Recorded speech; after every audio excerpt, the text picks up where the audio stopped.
순교 목자 순교 수도에 신부님들, 수사님들 또 우리 예수의 여기 강정 공동체 회원들과 함께 행운기지 강대 교황의 공동을 하고 있고, 오늘 순교 개판이 성민들 축일이어서 제가 특별히 순교 목자 수도에 양무기 수사님께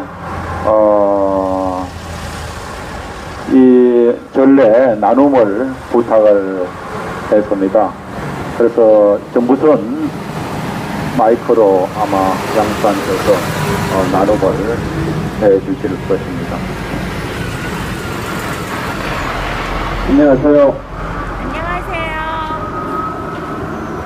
네, 오늘은 한국의 순교자들 정신대관 안드레아와 성장에서 좌우로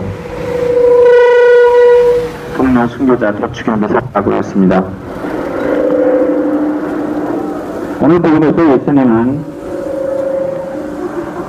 예수님께서 자신을 따를 때는 어떤 자세로 따라야 하는가에 대하여 예수님 스스로 하시는 말씀입니다.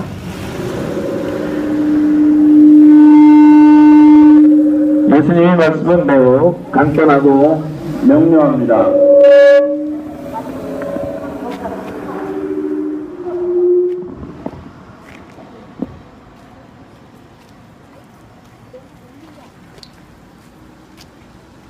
누구든지 내 뒤를 따라오려면 자신을 버리고 날마다 제 십자가를 지고 따라야 합니다. 정녕 자기 목숨을 구하려는 사람은 목숨을 잃을 것이고, 나 때문에 자기 목숨을 잃는 그 사람은 목숨을 구할 것이라고 말씀하십니다. 다른 분들이 말이 없이 자신을 버리라고 목숨을 걸고 따르자는 것입니다. 그래서 오늘 복음의 핵심은 자신의 목숨을 버리라는 것입니다. 우리가 성경에서 수없이 보고 들었던 내용이며 익히 알고 있는 내용입니다.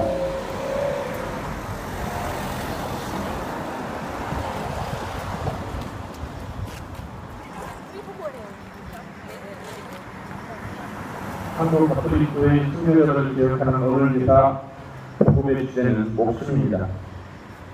21세기 오늘을 살아가는 우리 신앙인들에게 목숨을 말하려면 순교의 설명할 수밖에 없습니다.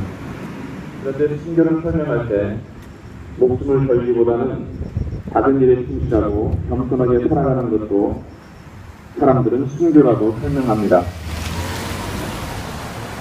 또 이 주위에 정기적으로 봉사활동을 하는 것을 작은 순교라고 말하기도 합니다. 아기다습으로 살아가는 세상살이에 약간 양보하는 이덕을 발휘하는 것도 순교를 일상 실천하는 길이라고 설명합니다. 이제는 초기 한국교회의 순교자들처럼 신앙 때문에 목숨을 내놓는 일이 없기 때문입니다. 그래서 가정에서 그리고 교회에서 열심히 신앙생활을 하고 선행을 실천하는 것을 순교로 이해하는 경우가 많습니다. 그런데 예수님은 오늘 복음에서 목숨을 걸고 따르라고 요구합니다. 우리는 오늘 예수님의 말씀을 어떻게 받아들여야 하겠습니까? 사람들이 살아가면서 목숨을 걸어야 할 일이 어떤 일이 있겠습니까? 오늘 복음의 내용을 요즘 우리가 살아가는 사회의 상황으로 비교하고 묵상할 필요가 있겠습니다. 특히 이 강정마을의 해군기지 건설 현장 앞에서 오늘의 복음을 적용하며 순교의 현재적 의미를 곱씹어 봐야 하겠습니다. 국가가 온갖 불법과 편법으로 해군기지 공사를 강행하고 있습니다. 국책사업을 지역 주민들의 동의를 받지도 않고 주민들의 재산권을 강탈하면서 공사를 강행하고 있습니다. 이런 상황을 목격하는 신앙인들은 어떤 행동을 취해야 하겠습니까?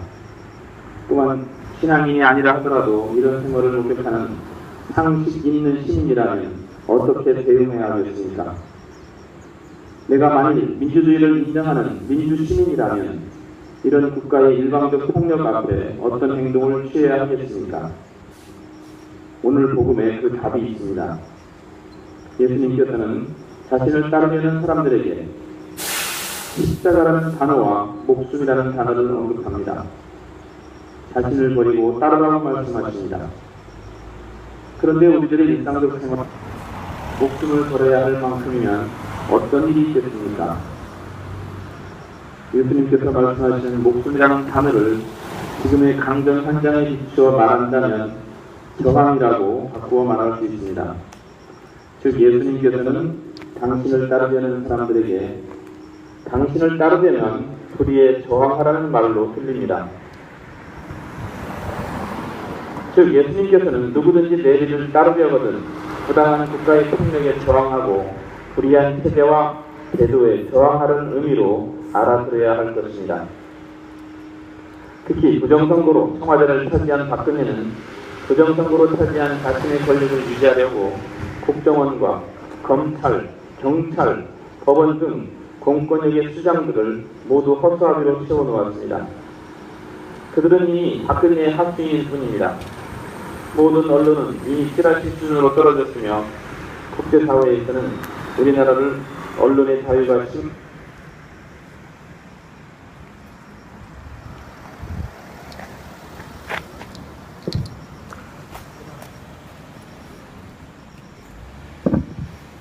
국제사회에서는 우리나라를 언론의 자유가 심각하게 도전받는 국가로 발표했습니다.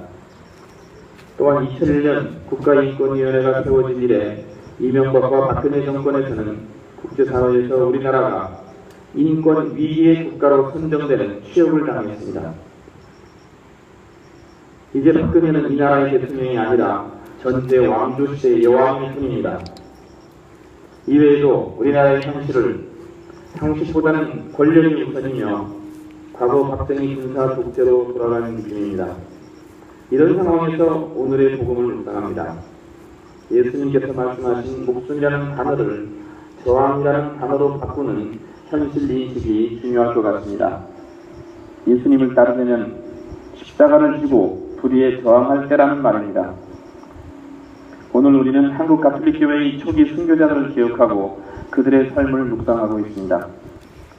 그런데 오늘날 순교의 개념은 신앙을 위한 증거만에 머물 순교는 인간에 대한 사랑 때문에 그리고 인간의 기본적 권리나 사회 정의 등을 위해 자신의 목숨을 바치는 행위이기 때문입니다. 한국교회의 순교자들도 인간의 기본적 권리와 정의를 위해 저항하고 목숨을 바쳐 신앙을 실천했습니다. 오늘 우리가 기억하는 한국의 순교자들도 후기 조선 사회의 불의와 비인간적 지배자들이 유지하는 정치 질서에 저항했던 것입니다. 한국 근대사와 현대사를 볼 때 우리 교회의 순교자는 국가 폭력에 의해 희생된 사람들입니다. 지난 8월 프란치스코 교종에 의해 지속된 이들 대부분은 가난한 농사꾼이고 옹기장이고 보침장수이며 무지렁이거나 힘이 없는 안악들이었습니다. 한마디로 이 사람들은 새로운 세상을 그리던 민초들이었습니다. 이 민초들과 소수의 지식 청년들이 함께 어우러져서 당시 조선사회의 상식으로 받아들여졌던 주자의 가르침에 정면으로 도전한 사람들입니다. 당시 조선사회에서 주자학은 더 이상 중명이 필요 없는 지배 사상이며 지도 이념이었습니다. 이에 대하여 반론을 한다는 것은 목숨을 걸어야 하는 매우 위험한 일이었습니다. 오직 주자학만이 백성들에게 강요되던 사상이었습니다. 당시 조선정부 당국에서는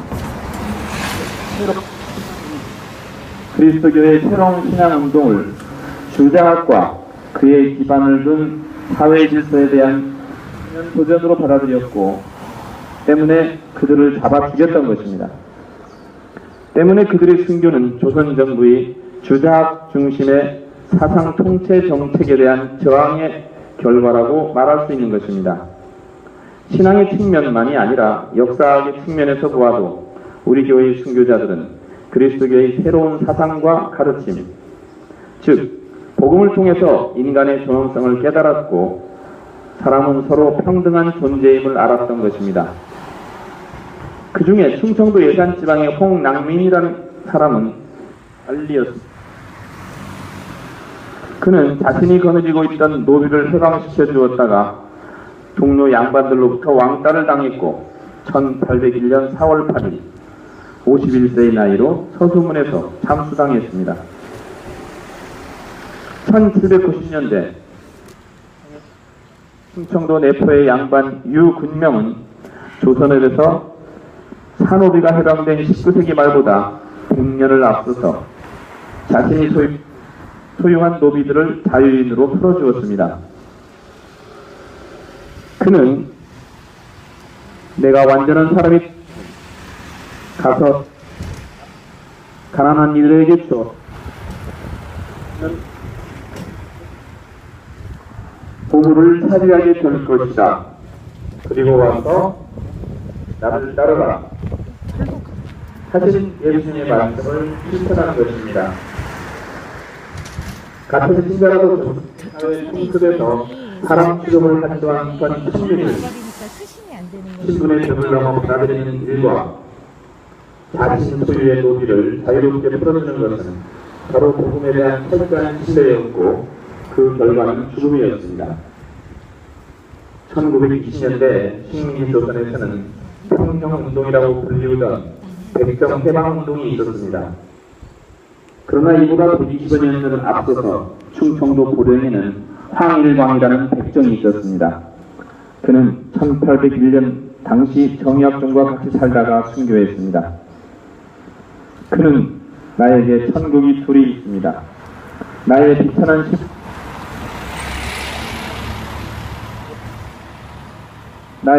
신분을 사람들이 알고 있음에도 불구하고 사람들이 나를 인간으로 여기니 천국은 이 세상에 하나가 있고 두 번째 천국은 죽은 다음에 갈 곳 하나가 있음이 분명하다고 말했습니다. 이 말은 그가 신앙을 받아들인 증거입니다. 그는 1801년 신유박해 때 서울의 정약종의 집에서 하인으로 있으며 뗄나무를 하러 나갔다가 체포되었고 고향에서 1월 30일 차디찬 한겨울에 참수되었습니다. 이 백정 황일광의 행동을 들여다보면 그가 신앙을 받아들인 것으로 그는 새로운 신앙을 통해 자신을 해방시킨 것이고 당시 주자학의 가르침에 정면으로 저항한 셈입니다. 그는 자신을 해방시킨과 동시에 그 주변의 사람들도 그를 인간으로 이해하는 기쁨을 누릴 수 있도록 해방시켜줍니다. 이처럼 그들의 믿음은 순수한 종교적 복음이며 동시에 사회적 복음이었던 것입니다. 홍낭민과 유근명이 이처럼 파격적인 행위를 한 것은 당시 사회의 관습을 무너뜨린 것이며 사람을 차별하는 계급사회를 정면으로 부정하는 것으로 동료 양반 그룹으로부터 배척당했고 결국은 죽었습니다. 그러나 그들은 우리나라 역사에서 산호비가 공식적으로 해방된 1894년 갑오 경장보다 100년을 앞서서 자신의 재산인 노비에게 해방을 줄 수 있었던 것이고 자신의 죽음을 무릅쓰고 상식을 벗어난 사회의 관습과 질서를 거슬러 복음을 실천했던 것입니다. 그것은 정의를 세우는 일이었고 성성을 주장하는